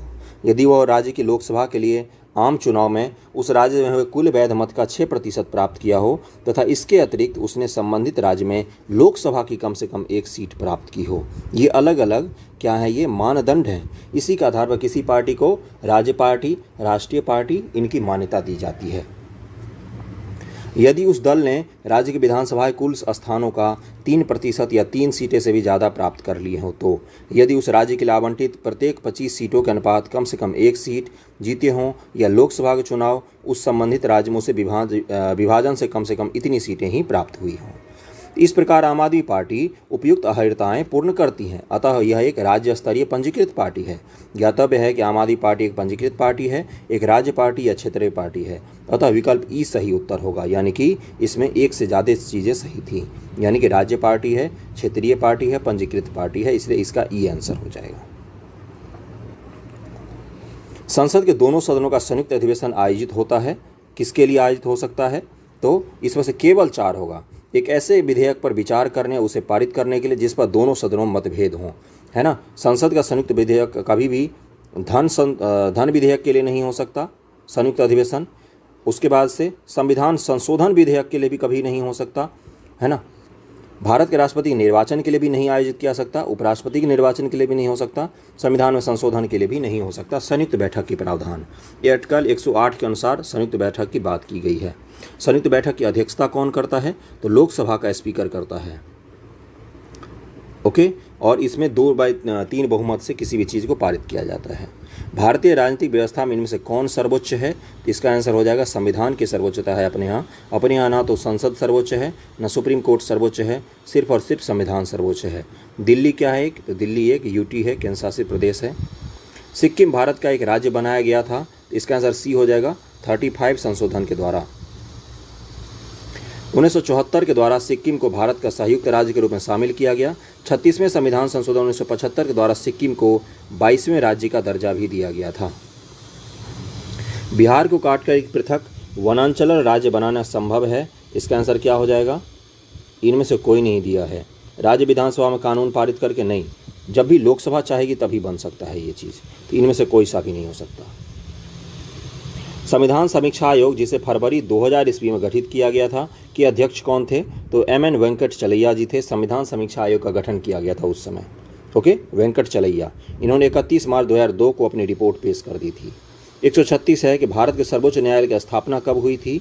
इसका आंसर स्थापना हुई थी किसके द्वारा, ये पूछा है, कब नहीं, किसके द्वारा? तो भारत के संविधान के द्वारा भारत की सुप्रीम कोर्ट ऑफ इंडिया की स्थापना हुई है। अनुच्छेद 124 न्यायाधीशों की संख्या का उल्लेख करता है। जब संविधान का प्रारंभ हुआ तो उच्चतम न्यायालय में न्यायाधीशों की संख्या मुख्य न्यायाधीश के अतिरिक्त 7 थी। जब शुरू हुआ था तब मात्र 7 थी। संसद ने उच्चतम न्यायालय न्यायाधीश संख्या 1956 में अधिनियमित करके इस संख्या को 10 किया और 2019 में लास्ट संशोधन हुआ था जिसमें संख्या 33 कर दी गई। भारत के सर्वोच्च न्यायालय के स्वीकृत क्षमता क्या है? स्वीकृत क्षमता की बात पूछ रहा है, तो अभी 33 है। ओके, 33 है, इनमें से कोई नहीं हो जाएगा। भारतीय सर्वोच्च न्यायालय में न्यायाधीशों की नियुक्ति कौन करता है? तो भारत के राष्ट्रपति करते हैं नियुक्ति। 124(2) के अनुसार, आर्टिकल 124(2) के अनुसार राष्ट्रपति नियुक्त करेंगे इनको कॉलेजियम पद्धति के आधार पर। कॉलेजियम पद्धति जो अनुशंसा देती है उन्हीं में से नियुक्त किया जाता है न्यायाधीश को। उच्चतम न्यायालय के न्यायाधीशों की संख्या वृद्धि करने की शक्ति किसके पास है? तो संसद के पास है। संसद जब चाहे तब उच्चतम न्यायालय के सदस्यों की संख्या की वृद्धि कर सकती है। उच्चतम न्यायालय का अलग पीठ भी बना सकती है। सर्वोच्च न्यायालय के न्यायाधीशों की सेवानिवृत्ति की उम्र क्या है? तो इनकी सेवानिवृत्ति की उम्र होती है 65 वर्ष। 124(2) के अनुसार सर्वोच्च न्यायालय के न्यायाधीशों की सेवानिवृत्ति उम्र 65 वर्ष होती है। 65 वर्ष की उम्र में ये रिटायर हो जाते हैं। सर्वोच्च न्यायालय के न्यायाधीश अपने पद से त्यागपत्र किसको लिख कर दे सकता है? तो राष्ट्रपति को अपने पद से त्यागपत्र दे सकते हैं, राष्ट्रपति को लिख कर। ओके, बस यही है। अगला है कि न्यायिक पुनरावलोकन का अर्थ यह है कि सर्वोच्च न्यायालय किसी भी राज्य के कानून को अवैध घोषित कर सकता है यदि वह क्या करेगा? मूल अधिकार का उल्लंघन करेगा। कोई ऐसा एक्ट बनाया सरकार ने जो मूल अधिकार का उल्लंघन करती है तो सुप्रीम कोर्ट क्या करेगा? उसको अवैध घोषित कर देगा, यानी कि उसको समाप्त कर देगा। तो इसका आंसर क्या हो जाएगा? डी होगा। यही होता है न्यायिक पुनरावलोकन। कोई भी नियम, कानून या आदेश उस सीमा तक शून्य होगा जहाँ तक वह इन शक्तियों को या इन अधिकारों को सीमित करेगा। आर्टिकल 13 पढ़ा होगा आपने, है ना, आच्छादन का सिद्धांत करके होता है। भारत में न्यायिक प्रणाली किस पर आधारित है? तो भारत में न्याय प्रणाली संविधान, नियमित कानून की उचित प्रक्रिया, परंपरा, कानून द्वारा स्थापित प्रक्रिया, यानी कि ऑप्शन ई हो जाएगा। 67वीं बीपीएससी का क्वेश्चन है ये। राज्य सरकार का कार्यकारी अध्यक्ष संवैधानिक प्रमुख कौन होता है? तो राज्यपाल जी होते हैं कार्यकारी प्रमुख।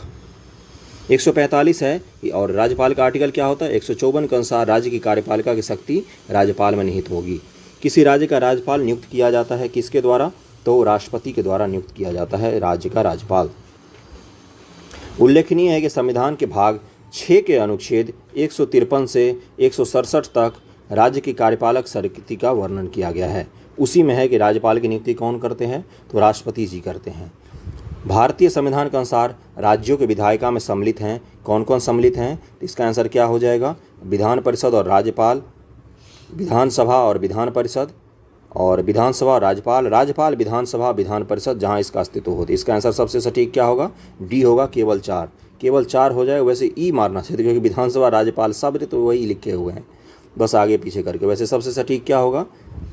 चौथा, राज्यपाल भी होते हैं और विधानसभा भी होता है और विधान परिषद, विधायिका बनता है राज्य का इससे। जैसे संसद का निर्माण किससे किसका मिलकर होता है? तो लोकसभा, राज्यसभा और प्रेसिडेंट ऑफ इंडिया, इन तीनों से मिलकर संसद का निर्माण होता है। क्योंकि कोई भी कानून तभी बनेगा ना जब उस पर राष्ट्रपति जी अपना साइन कर देते हैं। अगला है कि उत्तर प्रदेश के राज्यपाल ने विधानसभा के सत्र के आयोजन के लिए इसके अध्यक्ष को निर्देशित किया। ऐसा करने में उन अधिकारों का प्रयोग कर रहे थे जो उनको पद में निहित है। किस आर्टिकल के द्वारा?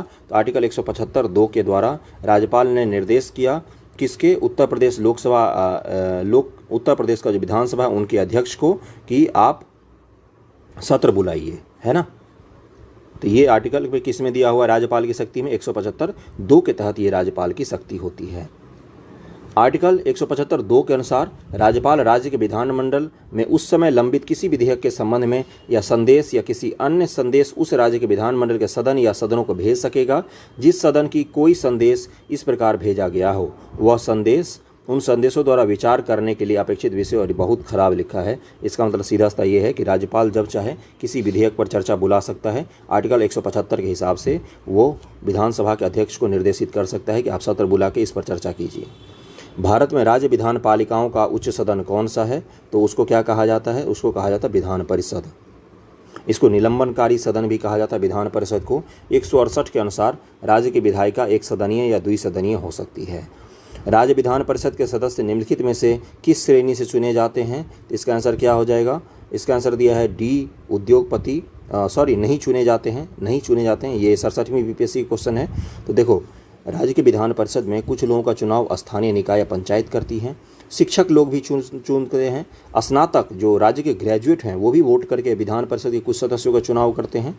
इसके अलावा उद्योगपति बिल्कुल भी चुनाव में भाग नहीं ले सकते। उद्योगपतियों द्वारा कोई भी चुन के विधान परिषद में नहीं भेजा जाता है।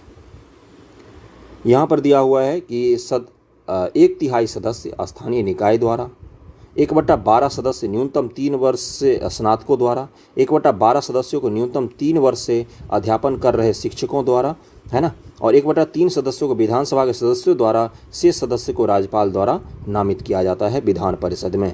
150 नंबर क्वेश्चन पे हम लोग पहुंच गए हैं। वीडियो पसंद आ रहा हो तो लाइक जरूर करना, सब्सक्राइब कर लेना चैनल को। किसी राज्य में विधान परिषद की संरचना अथवा विघटन किया जा सकता है किसके द्वारा? तो केंद्रीय संसद के द्वारा। किसी भी राज्य की विधान परिषद की गठन, बिना विधान परिषद की बात कर रहा है ये, विधानसभा का गठन की या उसके समाप्ति की बात नहीं कर रहा है। विधान परिषद को किसके द्वारा हटाया जा सकता है? तो संसद के द्वारा। लेकिन कैसे? जब बोलेगा कोई राज्य बोलेगा, मान लो बिहार राज्य है, बिहार में विधान परिषद है ना, मान लो बिहार में विधान परिषद नहीं रहता तो बिहार सरकार किसको बोलती? पहले अपने यहाँ अनुमोदन पास कर लेती और फिर किसको बोलेगी? संसद को। तो संसद वहाँ पर क्या कर देगा? एक विधान परिषद का निर्माण कर देगा। ओके, तो केंद्रीय संसद के द्वारा विधान की परिषद की संरचना अथवा विघटन किया जा सकता है। विघटन भी संसद ही करती है। निम्नलिखित राज्यों से कहाँ विधान परिषद है? बहुत ही अच्छा क्वेश्चन है। तो इनमें से केवल बिहार में ही है, बाकी केरल, दिल्ली, हिमाचल प्रदेश में विधान परिषद नहीं है। कहाँ कहाँ पर है वर्तमान में? बिहार, महाराष्ट्र, कर्नाटक, उत्तर प्रदेश, आंध्र प्रदेश, तेलंगाना में विधान परिषदें हैं। भारत के 6 राज्यों में विधान परिषदें हैं। इसको रट के जरूर लिख लेना कहीं पर। भारतीय संविधान के निम्नलिखित अनुच्छेदों में से कौन से राज्य की विधानसभाओं के निर्वाचन का प्रावधान प्रस्तुत करता है? तो आर्टिकल 170 विधानसभा के निर्वाचन का प्रावधान प्रस्तुत करता है। यदि किसी राज्य के विधानसभा का अध्यक्ष स्पीकर पद त्यागना चाहे तो उसे अपना त्यागपत्र देना चाहिए। किसको? तो उपाध्यक्ष को अपना त्यागपत्र देना चाहिए। उपाध्यक्ष को, यानी कि अध्यक्ष किसको देगा? उपाध्यक्ष को देगा त्यागपत्र, और उपाध्यक्ष किसको देगा? तो अध्यक्ष को देगा त्यागपत्र। संविधान के आर्टिकल 169 के अनुसार, 179 के अनुसार, 179 के अनुसार विधानसभा अध्यक्ष अपना त्यागपत्र विधानसभा उपाध्यक्ष को संबोधित करके लिखता है। किसी उच्च न्यायालय ने यह फैसला लिया कि एक ही बार में 3 बार तलाक कहने से तलाक होना गैर कानूनी होगा। किस उच्च न्यायालय ने ये बोला? तो इलाहाबाद उच्च न्यायालय ने ये चीज़ लिया था। 1994 का क्वेश्चन है ये। अब तो सुप्रीम कोर्ट से भी ये चीज़ बोल दिया और इस पर कानून भी बन गया है। निम्नलिखित उच्च न्यायालयों से कौन एक से अधिक राज्य केंद्र शासित प्रदेश के लिए है? इलाहाबाद, गुवाहाटी, दिल्ली, मुंबई। इसका आंसर क्या हो जाएगा? सी और डी दोनों दिया है, गुवाहाटी और मुंबई दोनों हैं। मुंबई में लक्षद्वीप का शामिल किया गया है और गुवाहाटी में 7 स्टेट जो हैं, 7 सिस्टर्स ऑफ नॉर्थ ईस्ट, उनमें से बहुत सारे राज्य शामिल थे। अब अलग अलग उच्च न्यायालय भी बनने लग गए हैं। ओके, अगला है कि देखो यहाँ पर दिया हुआ है ना, मुंबई न्यायालय क्षेत्र में महाराष्ट्र, दादर, नागर हवेली, दमन दीव सब शामिल हैं। लक्षद्वीप शामिल नहीं है, लक्षद्वीप केरल वाले में है शायद शामिल। और गुवाहाटी में असम, नागालैंड, मिजोरम, अरुणाचल, इन सब का गुवाहाटी उच्च न्यायालय में शामिल है। जैसे पंजाब और हरियाणा के एक ही उच्च न्यायालय है। बाबरी मस्जिद राम जन्मभूमि का विवाद जो इलाहाबाद उच्च न्यायालय लखनऊ पीठ के समक्ष है का प्रकार क्या है? तो ये सातत्य अधिकार मुकदमा है, टाइटल सूट है एक। इस तरह की चीज़ें अब नहीं पूछी जाती हैं। भारत के संविधान का कौन सा अनुच्छेद भारतीय निर्वाचन आयोग की स्थापना से संबंधित है? आर्टिकल 324 में क्या है? निर्वाचन आयोग की बात की गई है। आर्टिकल 148 में क्या है? तो कैग है, controller auditor general of India. भारतीय संविधान का कौन सा अनुच्छेद संवैधानिक प्रावधानों को संघीय संसद, राज्य विधान पालिकाओं द्वारा बनाए गए नियम कानूनों पर प्राथमिकता प्रदान करता है? तो आर्टिकल 13। कौन सा अनुच्छेद? तो आर्टिकल 13। 159 नंबर पर चलते हैं। ये तो कर लिया था हमने, 13 के तहत होता है आर्टिकल 13। 159 है, निम्नलिखित में से कौन सा विषय समवर्ती सूची में है? इसका क्या आंसर हो जाएगा? शिक्षा। कब डाला गया है ये इसको समवर्ती सूची में? तो 42वें संविधान संशोधन 1976 के द्वारा इसको शिक्षा को किस में डाला गया? समवर्ती सूची में, यानी कि इस पर राज्य और केंद्र दोनों कानून बना सकते हैं। 160 निम्न से किस अनुच्छेद के अंतर्गत वित्त आयोग का गठन किया जाता है? तो आर्टिकल 280 के तहत क्या है? वित्त आयोग की बात की गई है। संवैधानिक आयोग है ये। केंद्र एवं राज्यों के मध्य कर राजस्व के वितरण की सिफारिशों के लिए आर्टिकल 280 के तहत वित्त आयोग के गठन की बात की गई है। 67वीं बीपीएससी में भी वित्त आयोग से पूछा था। पिछले वित्त आयोग यानी कि 14वें वित्त आयोग के सदस्य का नाम पूछ लिया था आपसे। भारत में संघीय वित्त आयोग संबंध रखता है किससे? राज्य और केंद्र के बीच वित्त के विभाजन से। राज्य का भी एक वित्त आयोग होता है जो राज्य सरकार और पंचायतों के बीच में जो कर विभाजन होगा ना, उसकी बात करता है राज्य का वित्त आयोग। स्टेट फाइनेंस कमीशन की बात कर रहा हूँ मैं। ओके, और ये कौन सा है? केंद्र का वित्त आयोग 280 के तहत। इसका काम क्या होता बता ही दिया। योजना आयोग की स्थापना कब हुई थी? इसका स्थापना 15 मार्च 1950 ईस्वी को किया गया था। 15 मार्च 1950 ईस्वी को एक कार्यकारी आदेश के माध्यम से किया गया था। क्या कोई कानून बनाया गया था इसके लिए? तो नहीं। क्या कोई एक्ट पारित किया गया था? बिल्कुल नहीं। 163 है कि उन राजनीतिक दल का नाम बताइए जो मिली जुली केंद्रीय सरकार का हिस्सा नहीं है लेकिन जिसका सदस्य 13वीं लोकसभा का स्पीकर चुना गया। तो वो तेलुगु देशम पार्टी थी।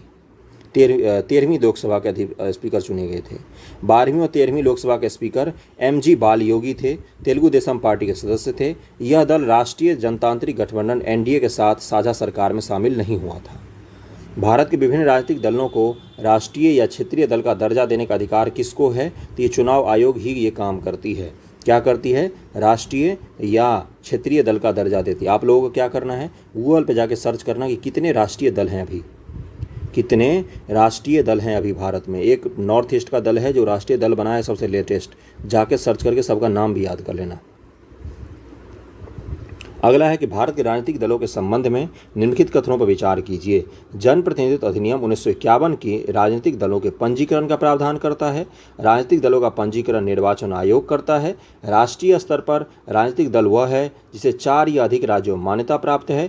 1999 के आम चुनाव में निर्वाचन आयोग द्वारा मान्यता प्राप्त 6 राष्ट्रीय दल 48 राज्य स्तरीय दल थे। 2001 ईस्वी का क्वेश्चन है, इसका आंसर होगा डी। 1, 2, 3, 4 सभी सही हैं। और वर्तमान में 8 राजनीतिक दल हैं, यहाँ पर आ ही गया तो मैं बता देता हूँ। 8 राजनीतिक दल हैं जिनको राष्ट्रीय दल का दर्जा प्राप्त है। ओके, देखो अलग अलग दर्जे के हिसाब से उनको अलग अलग सुख सुविधाएं भी मिलती हैं। उनको पार्टी ऑफिस मिलता है ना, उनको नेशनल टीवी पर प्रचार करने की सुविधा मिलती है, रेडियो पर प्रचार करने की सुविधा मिलती है। स्टार प्रचारक जब घोषित किए जाते हैं तो इसके खर्चे को कैंडिडेट के खर्चे में नहीं जोड़ा जाता है। जैसे नरेंद्र मोदी जी अगर गए दरभंगा के क्षेत्र में चुनाव का प्रचार करने के लिए, तो दरभंगा का जो प्रत्याशी होगा उसके खर्चे में नरेंद्र मोदी जी के प्रचार का खर्चा नहीं जोड़ा जाता है। इस तरह की काफ़ी सारी सुविधाएँ मिलती है राष्ट्रीय पार्टियों को। कौन कौन सी पार्टी अभी राष्ट्रीय पार्टी है? Congress, BJP, CPI Communist Party of India, CPI M मार्क्सवादी Communist Party of India, Bahujan Samajwadi Party BSP जो है मायावती जी की, एनसीपी है नेशनलिस्ट कांग्रेस पार्टी जो है महाराष्ट्र की है, और तृणमूल कांग्रेस बंगाल की ममता दीदी की पार्टी हो गई, और नेशनल पीपुल्स पार्टी एनपीपी यही है नॉर्थ ईस्ट की पार्टी जिसको अभी दर्जा दिया गया है राष्ट्रीय पार्टी का। निम्न से किस वर्ष सरकारी आयोग जिसे केंद्र राज्य संबंधों में परिवर्तन की संस्तुति करने का आदेश दिया गया था ने अपना प्रतिवेदन जमा किया था? तो सरकारी आयोग ने 1987 में अपना रिपोर्ट सबमिट किया था। अगला है, और बस यही है, 1983 में केंद्र सरकार ने सर्वोच्च न्यायालय के सेवानिवृत्त न्यायाधीश RS सरकारिया की अध्यक्षता में एक 3 सदस्यीय एक समिति गठित की थी जिसका काम क्या था? केंद्र राज्य संबंधों की समीक्षा करना। 167 है, पंचायत के चुनाव कराने हेतु निर्णय किसके द्वारा लिया जाता है? तो ये राज्य सरकार का निर्णय होता है। 7वीं अनुसूची में ये राज्य के विषय वस्तु है। अनुच्छेद 40 के तहत किसकी बात की गई है? पंचायतों के गठन की बात की गई है डीपीएस में। पंचायती राज विषय है तो राज्य सूची का विषय है। 169 है कि पंचायती राज संस्थानों को 29 कार्यों की सूची किस अनुच्छेद के तहत दी गई है? तो अनुच्छेद 243 जी के तहत दी गई है। 243 जी इसको बहुत बार पूछा है, पंचायतों से रिलेटेड आर्टिकल सबसे ज़्यादा बीपीएससी पूछता है। 170 नंबर क्वेश्चन में पहुंच गए हम लोग। निम्नलिखित में से क्या संविधान की 11वीं अनुसूची में शामिल नहीं है? 11वीं अनुसूची की बात कर रहा है। 67वीं बीपीएससी का है। 11वीं अनुसूची में क्या है पहले तो ये बताओ? पंचायत। तीन में से कौन सा चीज़ शामिल नहीं है? तो ग्रामीण खेल बोल रहा है। ओके, ग्रामीण खेल शामिल नहीं है। 171 है कि निम्नलिखित में किसका निर्माण पंचायती राज व्यवस्था के तहत हुआ था? तो ग्राम पंचायत का निर्माण हुआ था पंचायती राज व्यवस्था के तहत। खाप पंचायत, जातिगत पंचायत, जन पंचायत ये तीनों ही गलत हैं। 172 है कि भारतीय संविधान के निम्नलिखित अनुच्छेदों में से कौन सा अनुच्छेद राज्य की सरकारों को ग्राम पंचायतों को संगठित करने का निर्देश देता है? तो आर्टिकल 42 हो जाएगा। 172 का क्या आर्टिकल क्या हो जाएगा?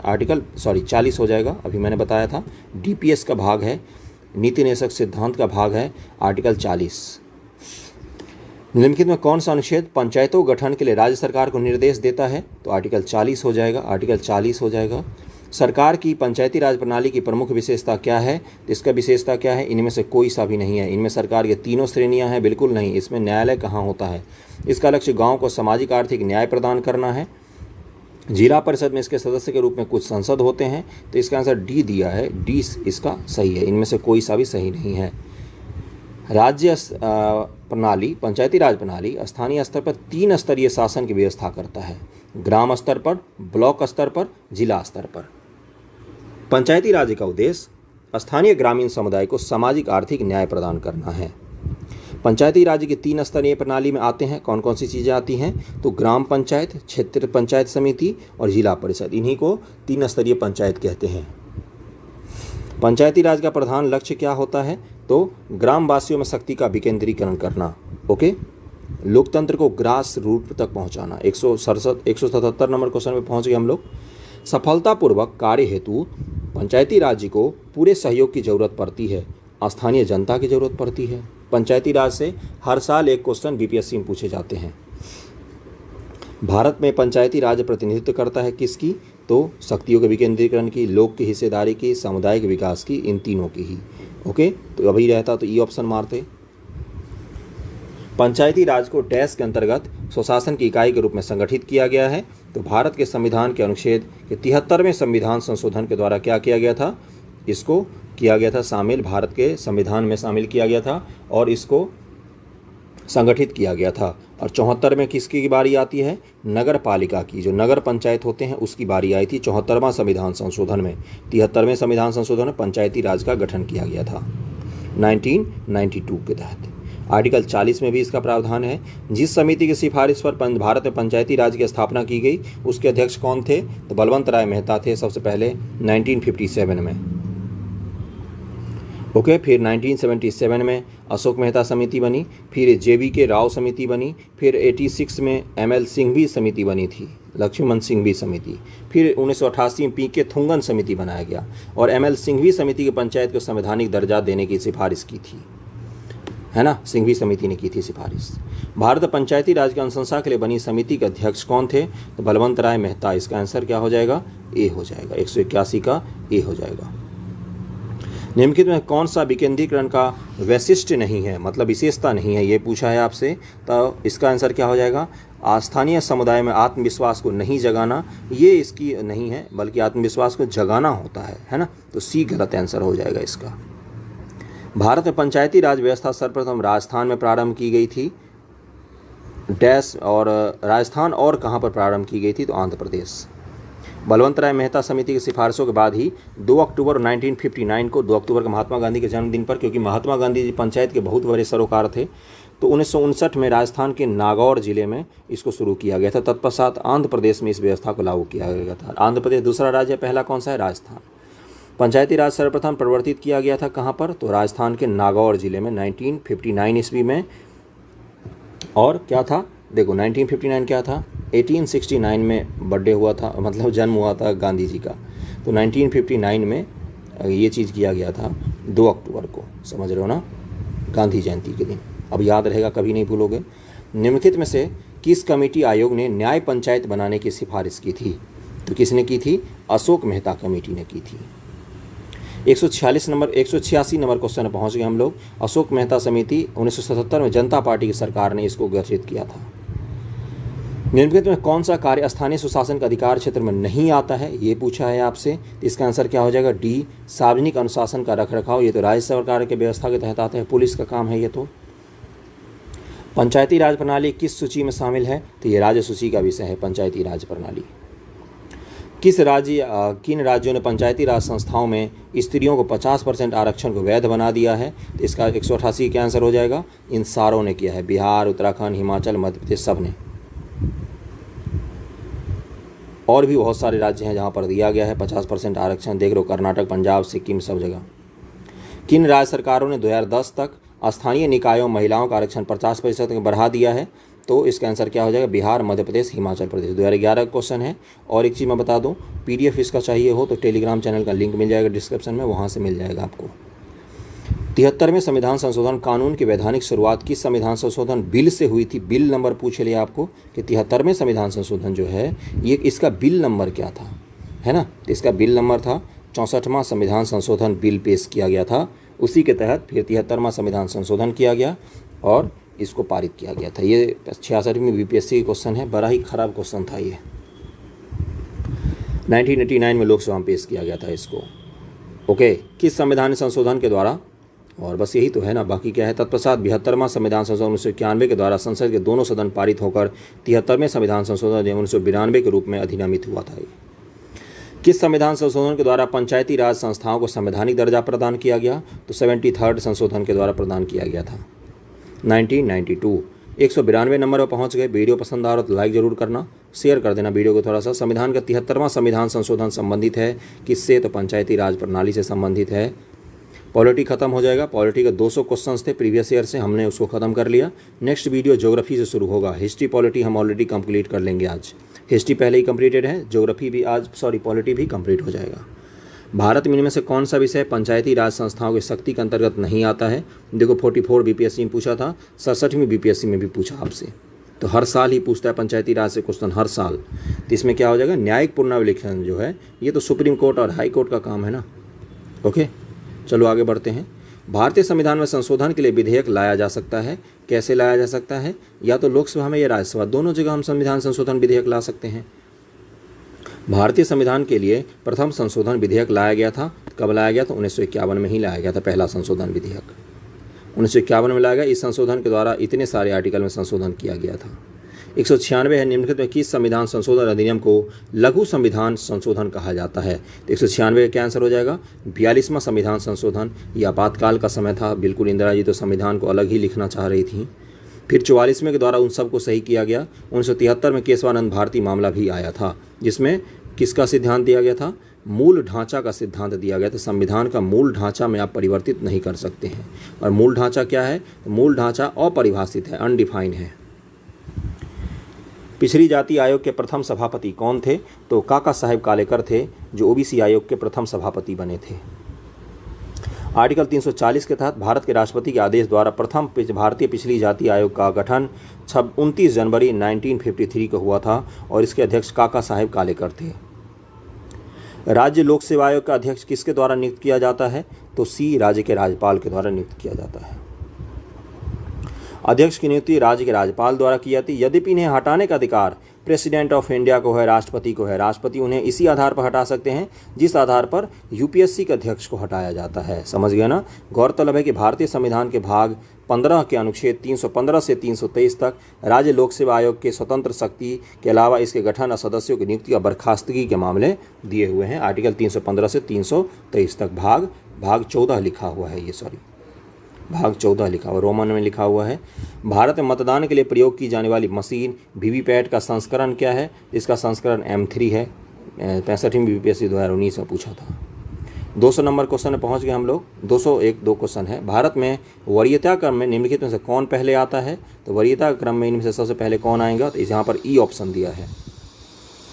वरीयता क्रम के अनुसार केंद्र एवं राज्य सरकार के विभिन्न पदाधिकारियों को रैंक ऑर्डर संबंधित है। इस संबंध में वर्तमान अधिसूचना 26 जुलाई 1979 को जारी की गई, जिसके अनुसार लोकसभा यूपीएससी का अध्यक्ष और चीफ इलेक्शन कमिश्नर और कैग को भारतीय क्रम में एक में ही रखा गया। यानी कि यूपीएससी के जो अध्यक्ष होते हैं, कैग होते हैं और चीफ इलेक्शन कमिश्नर होते हैं, इन तीनों को एक ही क्रम पर रखा गया है। इसलिए यहाँ पर ई आंसर हो जाएगा।